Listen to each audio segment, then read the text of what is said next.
दर्ज किया, उस पर भी अदालत ने जो है वो आपने देखा कि फैसला अदालत ने दिया और उसमें इमरान रियाज खान को मुकदमा खारिज करके सुरखरू किया। क्या अभी भी ऐसी बॉन्डी और घटिया और बेवकूफाना हरकतें करने की कोई जरूरत या जवाज बाकी रह जाता है?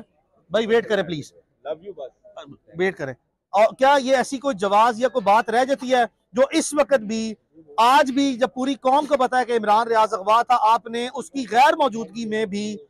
आखिरी हदें पार कर दी हैं, बल्कि उससे भी आगे चले गए हैं। आपने ये जली मुकदमा दर्ज किया 6 हफ्ते से, 6 हफ्ते हो गए हैं इमरान रियाज को अल्लाह के फजलो करम से खैरियत से वापस आए हुए।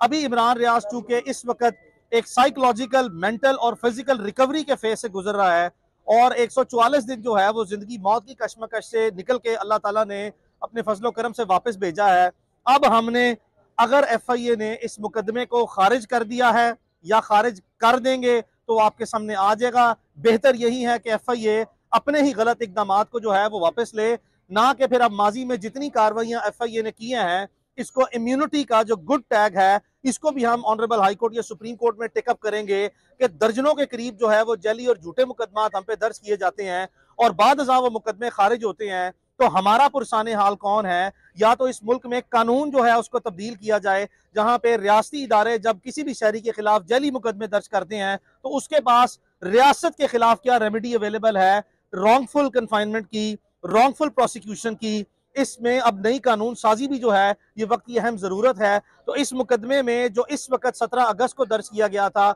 हमने मुनासिब समझा कि अब चूंकि 6 हफ्ते बाद कदरे इमरान रियाज अपनी जिस्मानी व जहनी सेहत को बेहतर करते हुए जूं ही हमें पहली फुर्सत मिली है, जूं ही हमें पहली फुर्सत मिली है और इमरान थोड़ा सा स्टेबलाइज होने की तरफ अभी इनिशियल फेजेस में है, तो हमने फिर एक मरतबा फिर जो है वो अदालतों से राब्ता किया है। अदालतों के सामने ही हमने अपना सर खम किया है। ये वो वाहिद जगह है अल्लाह की जात के बाद मुल्क में जहां से हमें इमरान रियाज की हद तक हमेशा जो है वो हम एक पब्लिक कॉन्फिडेंस के साथ कह सकते हैं कि हमें इंसाफ मिला है। हमें इंसाफ लाहौर हाई कोर्ट ने दिया है, हमें इंसाफ इस्लामाबाद हाई कोर्ट ने दिया, हमें नीचे मातहत अदालतों के वो ईमानदार, काबिल और दलेर जज, और वो दलेर जज मैं कहूंगा जिन्होंने सिर्फ कानून को देखा और मेरिट्स को देखते हुए तमाम मुकदमात को डिसाइड किया। एक मरतबा फिर इसी एतमाद के साथ हमारे पास कोई और ऑप्शन नहीं है कि सिवाय हम अपने आप को अदालती रहमो करम पर छोड़ें। हमने आज अदालत के सामने सरेंडर किया। अदालत की बड़ी मेहरबानी है कि अदालत ने केस के मेरिट्स को इनिशियली एग्जामिन करने के बाद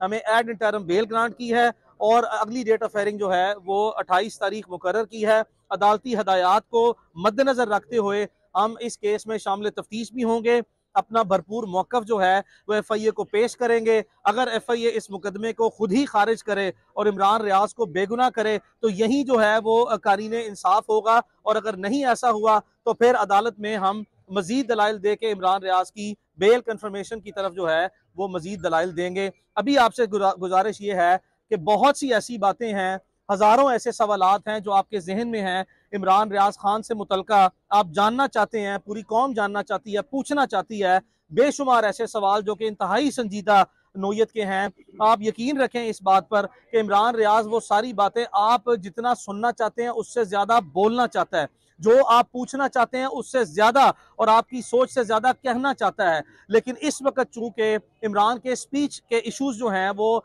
बहुत अभी भी जो हैं वो बाकी हैं, तो जब तक हमारे लिए, मेरी जाती जो है वो इसको पर्सनल एडवाइस है, फैमिली एडवाइस यही है कि जब तक इमरान जैसे ही रवानगी से जिस तरह हमेशा बोलता था वैसे ही बोलने की तरफ ना आए, तो बराए मेहरबानी जो है वो मीडिया के तमाम दोस्तों से मेरी मौदबाना गुजारिश है कि इमरान से बराह रास्त जो है वो जितने कम सवाल पूछना चाहें पूछें। आपने जितने इमरान से सवाल डायरेक्ट करने हैं, जितनी इंपॉर्टेंट डिटेल्स है वो सारी की सारी मैं इमरान के साथ कैरी कर रहा हूं, आप मुझसे पूछें। हम पूरी कोशिश करेंगे कि मुमकिन तौर पर जितने सवालात के जवाब इन हालात में इस वक्त हमें देने चाहिए हम देंगे। लेकिन इमरान को काइंडली जो है वो ज़बरदस्ती इस वक्त, चूंकि उसके लुकनत के मामला जो हैं वो जब तक रिजॉल्व नहीं होते, और ये एक हम कोशिश कर रहे हैं कि जितना इसको हम बेहतर तरीके से आपके सामने प्रेजेंट करें उतना हमारे लिए बेहतर है। बस ये हमारी आपसे गुजारिश है, इसको जो है वो मलूज़े खातिर रखा जाए। जी अली भाई, ये बताइएगा कि IG पंजाब तो खुद आपके साथ मिलकर इमरान भाई को ढूंढने पे मसरूफ थे, तो फिर उन्हें नहीं पता था कि वो इमरान मामले आज उस वक्त अगवा थे या ढूंढे, तो फिर ये मुकदमा दर्ज कैसे हो गया? विकास भाई, आपने बहुत जबरदस्त किस्म का एक सवाल किया है। मैंने 16 मार्च को एक एफआईए की तरफ से एक नोटिस मौसूल हुआ है जो पब्लिक डोमेन में है, जो आप सब लोगों के पास है, आप लोगों ने एग्जामिन किया, देखा। उसका सब्जेक्ट मैटर आपके सामने उस नोटिस का पड़ा है कि defamation of IG Punjab and other public service and other public officials. ये है उस मुकदमे की इंक्वायरी का नोटिस जिस पर बादशाह जब आईजी पंजाब साहब हमारे साथ बार बार अदालत में पेश हो रहे हैं और अदालत में ये मुसलसल बयान दे चुके हैं कि इमरान रियाज को बाजियाबी के लिए वो भरपूर कोशिश कर रहे हैं और वो ज्यादा से ज्यादा जो उनसे कोशिशें कर रहे हैं कि इसकी जल्द बाजियाबी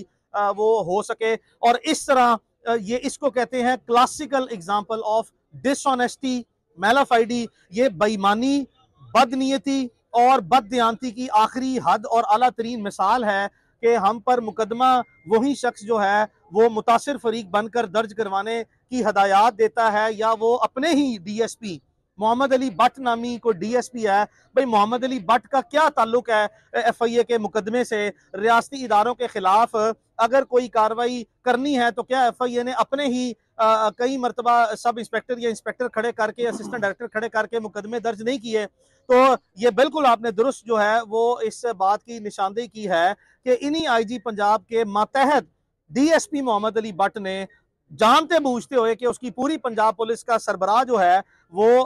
ये एक भागदौड़ कर रहा है इमरान की बाजियाबी के लिए, तो फिर इसको मैं इसी मुकदमे को इन्हीं हकायक की बुनियादों पर जैली, फर्जी, यानी कि एब्सोल्युटली फैब्रिकेटेड, फ्रिवलेस और मैं प्लांटेड एफआईआर कैसे न कहूं। अब इन मुकदमात का वजूद बाकी रहना इन हालात में, जब हमारे से आप क्या चाहते हैं? क्या आप हमें इससे भी कोई आखिरी हद है जिंदा रहते हुए कि एक इंसान को बार बार आप रगेते हैं, बार बार जो है उसको छीलते हैं? क्या मकासद हैं आपके इसके पीछे? क्या आप आखिरी हद तक जो है वो चले गए हैं कि आप जिंदा रहते हुए जितनी भी जिंदगी है क्या इन्हीं अदालतों में और इन्हीं मुकदमात में ही आपने हमें उलझाई रखना है? क्या इस मुल्क में जो पब्लिक गारंटेड कॉन्स्टिट्यूशनल राइट है, right of freedom of speech, subject to law है, इसमें कोई शक नहीं है, लेकिन क्या वो आपने अपनी जुबान, हमारी जुबान कोई आपकी जुबान नहीं है, हमारी सोच कोई आपकी सोच नहीं है, हम अपनी जुबान बोलेंगे, हम अपनी आजादाना सोच से चलेंगे। बराए मेहरबानी जो है वो इन चीजों को मलूज़े खातिर रखा जाए और इस तरह की बौसीदा और घटिया कार्रवाइयां जो हैं वो करने से सख्ती से बाज रहा जाए, वरना कि ये मुकदमात और ये भी मामला जो हैं वो हम अब सुप्रीम कोर्ट ऑफ पाकिस्तान में लेके जाएंगे और सुप्रीम कोर्ट ऑफ पाकिस्तान ऐसे हालात में जब मुल्क में आखिरी हद तक जो है वो नफसा नफसी चली गई है, एक बेचैनी और इस्तराब का माहौल है, उसमें सुप्रीम कोर्ट ऑफ पाकिस्तान का किरदार जो है वो यकीनन जो है वो आने वाले दिनों में मजीद सामने आएगा और सुप्रीम कोर्ट को अवामी जो जितनी भी अपना तवक्कुआत है, इंसाफ वाजे होता हुआ जो नजर आए उसको दिखाने के लिए अपना रोल प्ले करना पड़ेगा।